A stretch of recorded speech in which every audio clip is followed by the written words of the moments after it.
L to Imran நீங்க நினைச்சதை விட பெட்டரா இருக்கு. நிச்சயமாக வந்து பார்க்கலாம். ரொம்ப நல்ல சினிமா. கேரளா பிலிம் அப்படின்னு பார்க்காம உலக பிலிமா பார்த்தா ரொம்ப நல்லது. ஏன்னா உலக அரசியல படம் பேசி இல்ல. இப்ப நம்ம தமிழ் சினிமாவில வந்து பிரம்மாண்டம் அப்படின்னு மட்டும் பாக்குறாங்க. நான் என்ன எல்லாருக்கும் சொல்றேன் அப்படின்னா, கதை ரொம்ப முக்கியம். படத்துக்கு கதை முக்கியம். அந்த கதையை வந்து படம் நிச்சயமாக அடுத்த லெவலுக்கு எடுத்துட்டு போகும். பெரிய ஹீரோ வச்சு படம் எடுக்கிறதுக்கு ஒரே காரணம் பட்ஜெட் தான். ஏன்னா ரீச் ஆகணும். நீங்க கதை ரொம்ப நல்லா இருக்குன்னு ஒரு சின்ன ஹீரோ கிட்ட போனுச்சுன்னா அவ்வளவு ரீச் இருக்காது. அதுக்காக கூட பெரிய ஹீரோ வச்சு பண்றாங்க. பட் இந்த படம் ரொம்ப ரொம்ப நல்லா இருக்கு. பெரிய வித்தியாசம் ஒண்ணும் இல்ல. அந்த கதையை இது தொடர்ந்து தாங்குது. ரொம்ப நல்லா இருக்கு. அரசியல் பேசுது படம். உலக அரசியலே பேசுது படம். கண்டிப்பா செட் ஆகும். கண்டிப்பா செட் ஆகும். அதனாலதான் ஒரு தமிழ்ல பாருன்னு சொன்னது. டப்பிங் ஒர்க்குமே நல்லா பண்ணிருக்காங்க. ரொம்ப பிரம்மாண்டமா இருக்கு அப்படின்லாம் நம்ம சொல்ல முடியாது. ஆர்ட் டைரக்டரோட ஒர்க் நல்லா இருக்கு. அதான் நான் சொல்றேன், ஓவரால் நல்லா இருக்கு. பிஜிஎம் மட்டும் கொஞ்சம் சவுண்டா இருக்கு. மத்தபடி படம் நல்லா இருக்கு. லேக் பெருசா பேசுவாங்க, ரொம்ப லென்த்தா இருக்கு, 3 மணி நேரத்துக்கு மேல போகுதுன்னு. பட் பரவாயில்ல. ஏன்னா ஒரு 1/2 மணி நேரம் பாத்தீங்கன்னா மோகன்லாலோட என்ட்ரியே கிடையாது படத்துல. ஹீரோட என்ட்ரியே கிடையாது. பட் அந்த ஹீரோட என்ட்ரிக்கான தாமதத்துக்கான ரீசன் படத்துல இருக்கு. மஞ்சு வாரியர் உண்மையாலுமே கேரக்டர் ரொம்ப நல்லா தாங்கியிருக்காங்க. அவங்களுக்கு இம்பார்ட்டன்ஸ் கொடுத்துருக்காங்க. ஏன்னா மஞ்சு வாரியர் தமிழ்ல பண்ற கேரக்டருமே பாத்தீங்கன்னா கதைக்களம் இல்லாத படத்துக்கு அவங்க ஒத்துக்கிறது இல்லை. ஒரு கதை நல்லா இருக்க பொழுதுதான் அவங்க ஒத்துக்கிறாங்க. அது நிச்சயமாக இதுலயும் இருக்கு. ஏன்னா விடுதலையிலையும் நீங்க பாத்திருப்பீங்க தமிழ்ல. இப்ப ரஜினி சார் நடிச்ச படத்தையும் பார்த்திருப்பீங்க. சோ இது எல்லாமே வந்து கதை அவங்களுக்கான முக்கியத்துவம். இந்த படத்துலயும் அவங்களுக்கான முக்கியத்துவம் இருக்கு. எப்படி அரசியல்ல சாணக்கியத்தனம் தேவை அப்படிங்கறதும் படம் பேசு. இப்ப வந்து எல்லா ஆடியன்ஸும் எல்லா படமும் பார்க்க ஆரம்பிச்சு. ஒரு 18+ கண்டென்ட்டா இருந்தாலுமே ஃபேமிலி ஆடியன்ஸ் அதை வந்து விரும்பி பார்க்க ஆரம்பிச்சாங்கிறதுனால இருக்கு படத்துல ஸ்டோரி இருக்கு. அதுதான் நான் சொல்றேன், அரசியல் பேசுது. அதை விட பெரிய ஸ்டோரி என்ன? படத்துல அரசியல் பேசுறாங்க, உலக அரசியலே பேசுறாங்க. லண்டன் போறாங்க, தமிழ் அரசியல் இருக்கு, கேரளா அரசியல் இருக்கு, அணை கட்டுறதை பத்தி பேசுறாங்க. படத்துல அரசியல் ஒரு செலவு பண்ணும் பொழுது நீங்க யோசிச்சு பாத்தீங்கன்னா எல்லா பக்கத்துல இருந்தும் நம்ம படம் ஓவராலா சொன்னா ஃபர்ஸ்ட் ஆஃப் கொஞ்சம் லேக். அதாவது எப்படின்னா உங்களுக்கு இன்ட்ரோலுக்கு முன்னாடி கொஞ்சம் அங்கங்க லேகா இருந்த மாதிரி நிறைய இடங்களை காமிச்சதுனால ஒருவேளை கனெக்ட் ஆகலையானுங்கிறதுல முதல் விஷயம் நான் பார்ட் 1 பார்க்கல. நீங்க போய் பார்க்கணுங்கிற ஒரு மைண்ட் செட்ல இருக்கேன். ஏன் அப்படின்னா அதை கனெக்ட் பண்ணிக்கிறதுக்காண்டி நான் வந்தது வேற ஒரு படத்துக்காக வந்தேன். ஸோ அது கேன்சல் ஆயிடுச்சு. அதனாலதான் நான் அந்த படத்துக்கு மாறினேன். ஆனா செகண்ட் ஹாஃப் ஃபுல்லாவே நல்லா இருந்தது. அது கொஞ்சம் வைப்பு கொடுத்த மாதிரி இருந்தது. அந்த ஒரு மாசி இதெல்லாம் வந்து நம்ம அக்செப்ட் பண்ணிட்டு, ஏன்னா பிருத்திவிராஜ் சாருக்கும் அதே ஈக்குவல் மோகன்லால் சாருக்கு 2 பேருக்கும் கொடுத்த அந்த வைப்பு மாஸ்க் எல்லாம் சூப்பரா இருந்தது. விசுவலா பார்க்கும்போது படம் ரொம்ப நல்லா இருந்தது. விசுவல் ட்ரீட் அப்படின்னா நிறைய ஃபாரின் லொகேஷன்ஸ் பார்க்கலாம்.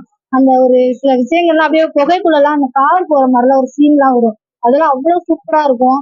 அந்த லொகேஷன்ஸுக்காகவே படம் பார்க்கலாம் அப்படிங்கிற மாதிரி இருக்கும்ல, அந்த மாதிரி பார்க்கலாம்.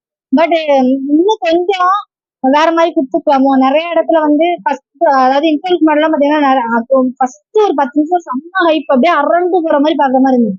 அடுத்த நேரம் ஆக ரொம்ப ஸ்லோவா சரி ஓகே எப்படின்னா அந்த மியூசிக் மட்டுமே வச்சு நம்ம எழுப்பி விடுற மாதிரி இந்த மாதிரி இருந்தது. ஏன் அப்படின்னா எல்லாருக்குமே ஒரே மாதிரி மியூசிக். மோகன்லால் சார் வர்றாருன்னா அவருக்குமே ஒரு ஹைப்பான மாஸ் மியூசிக். அதே இது நம்ம மஞ்சு வாரியர் அவங்களுக்கு ஒரு ஹைப்பான மாஸ் மியூசிக்.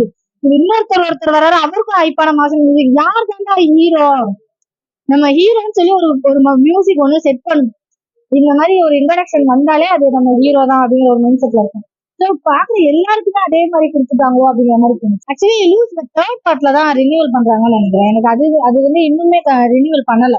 இந்த பார்ட்லயுமே தேர்ட் பார்ட்ல தான் வந்து ஃபுல்லாவே உங்களுக்கு அனுப்பிச்சு. ஆனா தேர்ட் பார்ட்டோட ஹைப் ரொம்ப நல்லா இருந்தது, டிஃப்ரெண்டா இருந்தது. ஆக்சுவலி வந்து பேன் இந்தியா மூவி அப்படிங்கிற ஒரு இது நம்ம கேள்விப்பட்டிருக்கோம். பட் ஒரே படத்துல இத்தனை லாங்குவேஜஸ் வைக்க முடியுமா அப்படிங்கிற ஒரு என்ன சொல்ல வராங்கிறத நம்மளால மைண்ட்ல கேப்சர் பண்ணிக்க முடியாதுல்ல. ஆக்சுவலி அது தமிழ்ல பேசிருக்கலாம். ஒரு 2 லைன் மட்டும் அந்த லாங்குவேஜ் கொடுத்துட்டு அதுக்கப்புறம் தமிழ்ல கூட பேசி இருக்கலாமோ அப்படிங்கிற மாதிரி தோணுச்சு. அதுல வந்து எப்படின்னா எனக்கு அது ஒரு கன்ஃபியூஷனாவே இருக்கு. ஆக்சுவலி அவங்க என்ன சொல்ல வராங்கிறதுல அதுல எனக்கு ஒரு கன்ஃபியூஷனா இருக்கு. அது நல்லதா இல்ல கெட்டதா அப்படின்னா 2 விதமாவும் சொல்றாங்க. அதுல தப்பா போற பசங்களும் இருக்காங்க. அதாவது வாரிசா நம்ம வந்து நிப்பாட்டுறோம் அப்படின்னா அது தப்புலே இருக்கு அப்படிங்கிற மாதிரி காமிக்கிறாங்க. அதே நேரத்துல அப்படி இல்ல மாத்தியும் இருக்குது அப்படிங்கிற மாதிரியும் காட்டுறாங்க. ஸோ 2 விதமா நம்ம கிட்டே டிசிஷன் கொடுக்குற மாதிரி இருந்தது. பட் எனக்கு மோகன்லால் பிருத்திவி சாரோட ஆக்டரா இருந்தது. உண்மையிலே அதுல வந்து ஒரு கிளாஸ் பாக் மாதிரி அவர் ஒரு சின்ன பையனா ஒரு ரோல் வரும். அந்த பையன் யாருன்னு எனக்கு தெரியல. பட் அதோட ஆக்டிங் நல்லா இருந்தது. அவரோட ஆக்டிங் அந்த ஒரிஜினல் சிஎம். அதாவது எப்படின்னா சும்மா கீழே உட்கார்ந்து இருந்தவனுக்கு ஒரு பதவி கிடைச்சா ஆடுவான் பாருங்க ஆட்டம் அப்படிங்கிற மாதிரி ரொம்ப கெத்து திமுரு எல்லாமே அதுக்கப்புறம் வந்த மாதிரியே கடைசியா என்ன லெவலுக்கு மாறுறாங்க அப்படிங்கிறதையும் ரொம்ப அழகாவே காமிச்சிருப்பாங்க. வாரிசு அப்படிங்கறதெல்லாம் தாண்டி அந்த கட்சி கொள்கைகள் ஒரு விஷயம் இருக்கு. அது யாரா இருந்தாலுமே பின்பற்றணும். அது வழியா நம்ம என்ன வேணாலும் பண்ணிட்டு போயிடலாம்.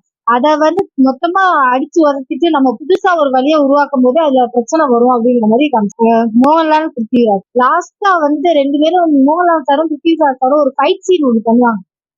அந்த ஒரு சீன் சூப்பரா இருக்கும். படம் நல்லா இருக்கு. ஒன் டைம் வாட்ச் கொஞ்சம் லேக் இருக்குது. டியூரேஷன் பாத்தீங்கன்னா 3 hour.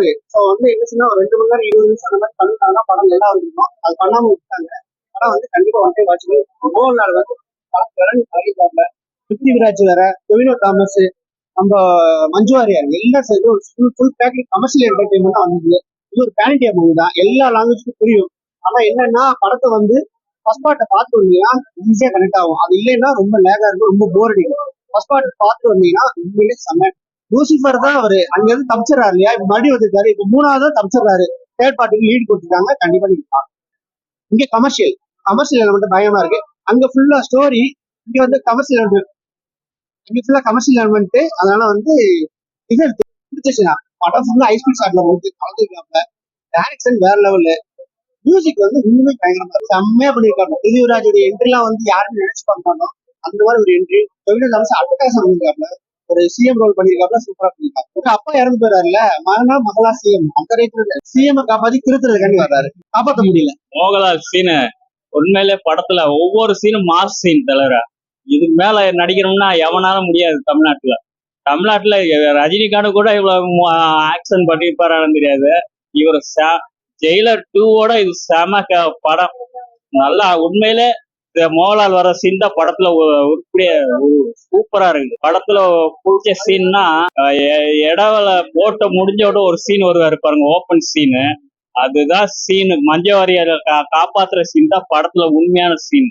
அது யாருமே எதிர்பார்த்திருக்க மாட்டாங்க. கதை என்னன்னா கேரளா அரசியல் கெட்டு போகுது. அதான் சிஎம்ஏ வந்து கெட்டு ஒரு ஆளுங்க எதிர்க்க மத்திய அரசோட எதிர்பார்த்து கேரளாவை அழிக்க நினைக்கிறாரு. அதை எதிர்த்து போராடுறாங்க. படம் உண்மையிலே ஒரு தமிழ் ஆடியன்ஸ் பிடிக்குமா தெரியல. படம் கொஞ்சம் ஸ்லோவா போகும். அது யூஸ்வலா மலையாள மூவிஸ்க்கு அப்படிதான் இருக்கும். ஸ்கிரீன் பிளே நல்லா இருந்தது. பிருத்திவிராஜ் சூப்பராகவே பண்ணியிருந்தாரு. அவரோட டைரக்ஷன் ரொம்ப நல்லா இருக்கு. பட் ஆனா உங்களுக்கு செகண்ட் ஹாஃப்ல தான் அவரோட மாஸ் சீன்ஸ் எல்லாம் வரும். டிஃபரன்ஸ் ஒன்றும் கிடையாது. இதுல வந்துட்டு கொஞ்சம் யாரு அவரோட பேக்ரவுண்ட் என்னன்னு சொல்லியிருக்காங்க. பட் ஆனா டூ டெப்தா அது சொல்லவே இல்லை. பிளாஷ்பேக்லாம் மேபி வந்துட்டு தேர்ட் பார்ட்ல சொல்லலாம். பட் இதை பத்தி டூவா சொல்ல. பட் யாரு என்ன அவரோட எங்க இருந்து வந்தாரு அதெல்லாம் வந்து சொல்லி புரியும். நீங்க ஃபர்ஸ்ட் பார்ட் கூட பார்க்கணும்னு அவசியம் இல்லை. செகண்ட் பார்ட் டைரக்டா வந்து பார்க்கலாம். பட் ஆனா ஃபர்ஸ்ட் பார்ட் பார்த்திருந்தா வந்துட்டு உங்களுக்கு யாரு என்ன எந்தெந்த கேரக்டர்ஸ் யாருன்னு உங்களுக்கு புரியும். அவ்வளவு பாத்தீங்கன்னா இது நல்லா இருக்குன்னு நான் சொல்லுவேன். பட் ஃபர்ஸ்ட் பார்ட்ல வந்துட்டு உங்களுக்கு யாரும் என்னமே எதிர்பார்த்து எல்லாமே வந்திருக்கும்ல. பட் அதனால எனக்கு அது நல்லா பிடிச்சிருந்தது. But to be very frank, Lucifer part 2 வந்து ரொம்ப நல்லாவே இருக்கு. அவரோட டைரக்ஷன் எனக்கு ரொம்ப ரொம்ப பிடிச்சிருந்தது. அது வந்து அந்த மாஸ் சீன் தான். செகண்ட் பார்ட்ல வந்துட்டு ஒரு மாஸ் சீன் இருக்கு. அது எனக்கு ரொம்ப பிடிச்சிருந்தது. அந்த லைட்டிங் எல்லாம் போட்டு அந்த ஃபயர்ல அவர் பண்ணாரு. ரொம்ப நல்லாவே. பிருத்திவிராஜ் அவருக்கு இந்த படத்துல கொஞ்சம் வந்துட்டு இன்டெப்தா ஒரு கேரக்டர் கொடுத்துட்டாரு. அவரோட பிளாஷ்பேக் என்னன்னு சொல்லியிருக்காங்க. ஹீரோயின் இந்த படத்துல கிடையாது. பட் மஞ்சு வாரியர் அவங்களுக்கும் வந்துட்டு நல்ல ஸ்கிரீன் ஸ்பேஸ் கொடுத்துருக்காங்க.